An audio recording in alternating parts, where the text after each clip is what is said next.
नमस्कार किसान मित्रों, आप देख रहे हैं कृषि जानकार और मैं हूं आपका दोस्त कपिल दाकड़। किसान मित्रों, वैसे आज के वीडियो में हम बात करने वाले हैं अंतिम सिंचाई की और लहसुन के अंदर आने वाली चमक की दोस्त। तो ऐसा क्या राज होता है कि लहसुन का पर्दा अच्छा होता है, चमक अच्छी होती है, और उसमें ऐसा कौन सा खाद या ऐसी कोई खाद का कोई रोल होता है क्या? या फिर ऐसा क्या चीज किसान मित्र करते हैं कि उनके यहाँ पर जो है लहसुन की चमक भी अच्छी होती है, पर्दा भी अच्छा होता है और वो मजबूत भी होता है? तो दोस्तों, सारा जो गेम होता है अंतिम सिंचाई का होता है। ऐसा कोई भी खाद, ऐसा कोई भी टॉनिक, ऐसी कोई भी दवाई नहीं आती है जो आपकी लहसुन का पर्दा मजबूत कर दे, आपकी लहसुन का चमक बढ़ा दे। दोस्तों, कैसे ये चीजें मैं आपको यहाँ प्रूव करके दिखाता हूँ कि कैसे ये अंतिम सिंचाई के ऊपर निर्भर करता है। तो दोस्तों, इस वीडियो के अंदर हम केवल देसी, अमलेटा, जीटू, तुलसी और ऊटी की बात करेंगे। रियान सिल्वर के लिए हम सेपरेट वीडियो बनाएंगे कि वो थोड़ी लॉन्ग ड्यूरेशन वैरायटी है। तो दोस्तों, क्या होता है कि जब भी किसान मित्र अंतिम सिंचाई करते हैं, अंतिम सिंचाई मतलब आखिरी, या फिर हमारे इधर उगलवान जिसे बोला जाता है, उस समय पर कहाँ गलती होती है? तो इन जनरल क्या होता है किसान मित्रों की, जो हमारी लहसुन है उसके अंदर आपने देखा ऊपर मोती आते हैं, कहीं पर उसे बोंडी कहा जाता है, कहीं पर उसको घुंडी कहा जाता है, कहीं पर एंटीना कहा जाता है, अलग अलग नामों से जाना जाता है, जैसा कि आप वीडियो में देख पा रहे हैं। नॉर्मल लहसुन में ये आपको 105 से 110-15 दिन के आसपास जो है वो मैक्सिमम लहसुन के अंदर देखना मिल जाता है। तो दोस्तों, जैसा कि अलग अलग वेराइटीज के ऊपर डिपेंड करता है, जो हमारी ऊटी होती है वो देखा जाए तो 125 से 130 दिनों के आसपास की होती है। हमारे यहाँ पर हम क्या करते हैं कि लहसुन जो है वो बाद वाली सोयाबीन के प्लेस पे लगाते हैं और उसको हम बाद में सुखा कर बेचते हैं, मतलब क्रेडिंग करके बॉक्स पैक करके बेचते हैं। तो किसान मित्रों, ऊटी लहसुन जो हमने हमारे यहाँ पर लगा रखा है उसमें अभी अंतिम सिंचाई का काम चल रहा है। अब अंतिम सिंचाई का काम चल रहा है, हमने उसकी बुआई करी थी 20 अक्टूबर के आसपास। और दोस्तों, 20 अक्टूबर में उसकी बुआई हुई थी और अभी उसमें अंतिम सिंचाई हुई है। तो आप यहाँ से अंदाज लगाइए कि 115 दिन के आसपास उसमें अंतिम सिंचाई हुई है किसानों को। तो 115 दिन में ऊटी के अंदर अंतिम सिंचाई हुई है। अब यहाँ से उसको पूरा समय मिलेगा 10 से 15 दिन, जब तक वो लहसुन जो है वो खड़ा रह के ऑटोमेटिकली ऐसे टेढ़ा आड़ा गिरना नहीं शुरू हो जाता है, तब तक उसके हम हार्वेस्टिंग नहीं करेंगे।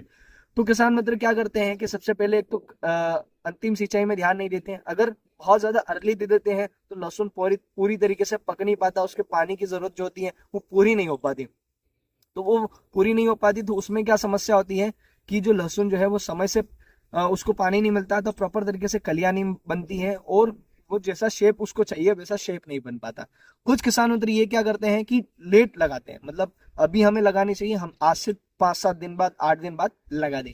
तो दोस्तों, 8 दिन बाद लगाने में क्या होता है कि उसका जो लहसुन जो आ चुकी है उसका पर्दा गल जाता है, तो पर्दा बिल्कुल साफ हो जाता है। तो थोड़ा सा अंतिम सिंचाई का बहुत बड़ा महत्व है, चाहे वो देसी की बात करें, अमलेटा, जीटू की बात करें। जीटू के अंदर भी सेम समस्या है किसान मित्रों। जीटू के अंदर भी हमें लाड़ करने जो है वो कंप्लीटली बंद करने होते हैं। लाड़ हमें बंद करना है, मतलब हम लहसुन बिल्कुल हरी हरी दिखती है तो किसान मित्रों के मन में ये होता है कि यार उसको और पानी की जरूरत है। दोस्तों, ऐसा नहीं है। आप अपनी लहसुन को खोद कर देखिए, उसके अंदर कलियां छटने लगी हैं और आपको लग रहा है कि बस अब यहाँ से इसको अंतिम पानी दे देना चाहिए, तो आप दे सकते हैं। मैक्सिमम अगर देसी लहसुन की बात करें तो आपको 25 से 35% के बीच में उसकी जो बोंडियां हैं वो आपको ऊपर दिखना शुरू हो जाए और आपको लगे कि यार अब ये बोंडियां हैं जो हैं ये कड़क हो गई हैं, तो आप उस समय पर अंतिम सिंचाई कर दें और उस समय पर आप उसका लाड़ ना करें। बहुत सारे किसान मित्रों के मन में ये हो जाता है कि यार थोड़ा और पानी दे देता हूँ यार और थोड़ी फुल जाएगी। ऐसा नहीं है किसान मित्रों, पौधे के अंदर जितनी क्षमता है वो उतना जो है उसका माल फुल जाएगा। बस ये होता है कि काफी सारे जो क्षेत्र होते हैं उनमें मिट्टी का फर्क होता है। जैसे कि हमारे इधर एक बार पिलाने के बाद 12 से 13 दिन तक खेत में नमी रहती है। काफी सारे खेत ऐसे होते हैं जिनको आज पिलाया और 8 दिन बाद उसमें से नमी गायब हो जाती है। कुछ खेत ऐसे होते हैं जिनमें आज पिलाया और 20 दिन तक, 25 दिन तक नमी रहती है। तो ये खेत के ऊपर भी निर्भर करता है। तो आपके पास आपका खेत कैसा है उसके हिसाब से आप चीजें जो है वो डिसाइड कर सकते हैं। तो दोस्तों, 30% बॉन्डी आने के बाद में आप पिलाई करेंगे तो ज्यादा बेटर रिजल्ट आएगा। अब बात करते हैं किसान मित्रों, चमक का क्या कारण होता है। चमक का एक तो अंतिम सिंचाई जो है वो समय पे करें और लहसुन को पकने के बाद उखाड़े। अब कुछ किसान मित्र क्या होते हैं कि कच्ची लहसुन उखाड़ लेते हैं, मतलब अभी उसके अंदर क्षमता है और उसको उखाड़ लिया। उखाड़ लेने के बाद में कच्ची लहसुन तो उखड़ गई। अब उसके अंदर जो है कच्ची लहसुन उखड़ने के बाद में वो जो है एक तो उसका पर्दा सिकुड़ जाता है। पर्दा सिकुड़ने के बाद में ऑटोमेटिकली उसके अंदर कार्बन भी आएगा और उसकी चमक भी जो है वो डल हो जाएगी। तो थोड़ा सा ये ध्यान रखें। और एक चमक का एक कारण भी होता है कि लहसुन उखाड़ने के बाद में किसान मित्र इसको छाया में सुखाते हैं, धूप में नहीं सुखाते। हमेशा आप लहसुन को धूप में सुखाइए। प्रॉपर तरीके से सुखाएंगे तो आपके यहाँ पर चमक जो है वो प्रॉपर तरीके से बनी रहेगी। अब यहाँ पर ऐसा कोई भी मार्केट के अंदर टॉनिक नहीं है, कोई भी ऐसी दवाई नहीं है, कोई भी ऐसा खाद नहीं है जो आपकी लहसुन की चमक ऑटोमेटिकली बढ़ा दे। ये वैरायटी से वैरायटी के ऊपर भी निर्भर करता है और ये आपकी अंतिम सिंचाई की जो प्रैक्टिस है उसके ऊपर भी निर्भर करता है। तो दोस्तों मैक्सिमम लहसुन जो है जो 130-135 दिनों का है, वो उनकी जो अंतिम सिंचाई है वो 115 दिन के आसपास हो जाती है, 115 से 120 दिन के आसपास हो जाती है। तो आप इस समय पर ध्यान रखें कि आप अपनी लहसुन, आपकी जो लहसुन है वो अंतिम सिंचाई के आसपास चल रही है, तो आप सिंचाई करके छोड़ दें और उसके पकने का इंतजार करें। और अभी यहाँ पर मंडी के अंदर बहुत ज्यादा कच्चा माल आ रहा है, तो किसान मतलब कच्चा उखाड़ने की आप गलती ना करें। कच्चे माल का कोई दाम नहीं है, मंडी के अंदर बहुत ज्यादा भरमार कच्चे माल की आ रही है और वो कच्चा माल जो है वो अच्छे लहसुन को भी पीट रहा है। अब कुछ किसान मतलब तो ऐसा माल लेके आ रहे हैं, बिल्कुल गाजर, लहसुन को गाजर कहेंगे तो ज्यादा बेटर रहेगा, वो वही मंडी में उग रहा है, पड़ा पड़ा उग रहा है। तो अब यहाँ से किसान और व्यापारी बंधु उसको खरीदेंगे, कट्टे में पैक करके उसको सेंटर पर भेजेंगे, तब तक तो वो 2-2 इंच उग कर बाहर आ जाएगा। अब ऐसी लहसुन को व्यापारी खरीद कर करेगा तो क्या करेगा? अगर खरीदता भी है तो उसको यहीं से चटनी बनाकर आगे सेंटर पर सेल के लिए भेजनी पड़ेगी। अब ऐसी कंडीशन में किसान मतलब लहसुन लेके आ रहे हैं, तो वो कोई सेंस नहीं बनाता। किसान मतलब लहसुन को पकने दो।